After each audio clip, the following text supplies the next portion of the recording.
In this problem what is given? कुछ भी given नहीं है, देखो उसमें ना nothing is given to be parallel, nothing is given to be equal, सिर्फ 4 एंगल्स मार्क करके दे दिए हैं। This is angle B, diagram is given, हाँ this is angle X, correct. किसने बोला अब फिगर? परफेक्ट आंसर, ठीक है। बिकॉज इस प्रॉब्लम में दिक्कत सबसे बड़ी ये है ना कि कुछ भी ऐसा गिवन है कि the given coordinate is a parallelogram, trapezium, कौन इक्वल है कौन किसके इक्वल नहीं है। तो हम जो गिवन सेगमेंट स्टार्ट करेंगे वो कहां से स्टार्ट होगा? अब फिगर से, ठीक है। First thing is given, given के बाद second we will be writing to prove, to prove के बाद we will be writing proof of the problem, ठीक है। चलो तो others given, what is given? Above figure, as simple as that.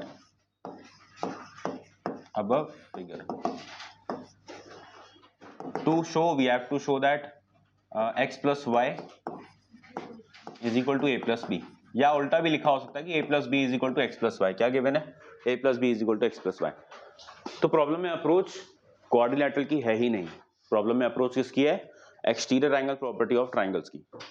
मतलब आपको देख के ऐसा लगेगा कि problem is based on the concept of quadrilateral, but actually में किस पर बेस्ड है? कॉन्सेप्ट ऑफ एक्सटीरियर एंगल, जो कि अल्टीमेटली किस में आता है? ट्राइंगल्स में, है ना। यस,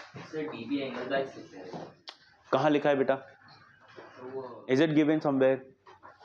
तो इफ अगर वो गिवन नहीं है तो हमको कुछ भी प्री अज्यूम नहीं करना है the given line segment is an angle by sector और नॉट, या कौन किसके पैरेलल है कौन किसके इक्वल है, कुछ अजम्पशन नहीं करना है, ठीक है।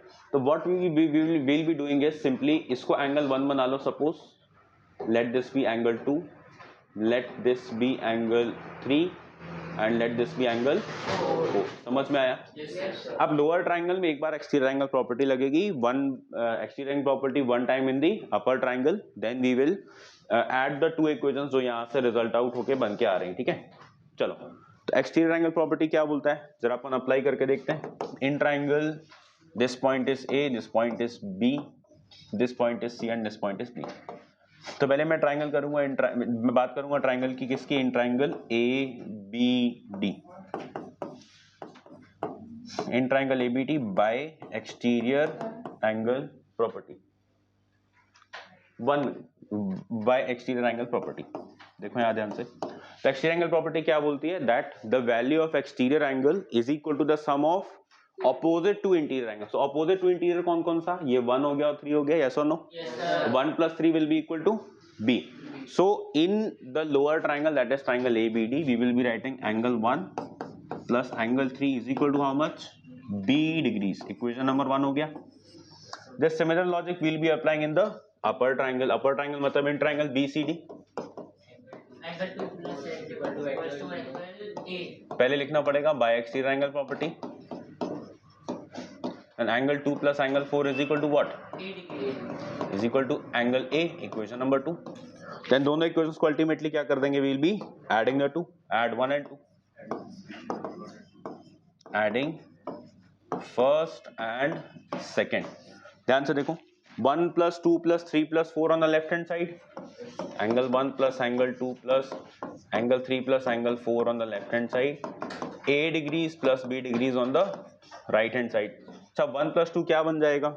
1 + 2 बन जाएगा एंगल A, और 3 + 4 क्या बन जाएगा? Angle B। 3 सॉरी 1 सॉरी इसमें ग्रुपिंग करनी पड़ेगी ना। Angle 1 + 2 will be Y and angle 3 + 4 will be X which is equal to A degrees plus B degrees, ठीक है। देखो, ना ज्यादा बड़ा प्रॉब्लम है ना बहुत ज्यादा कॉम्प्लिकेटेड स्टेप्स हैं, 2 बार एक्सटीरियर एंगल प्रॉपर्टी और इसको अपने को ऐड कर देना है। But the problem in this question is कि बच्चा प्री अज्यूम करता है कि it is a problem of quadrilaterals, जबकि है किसका? ट्राइंगल्स का, ठीक है। कॉपी करो फटाफट।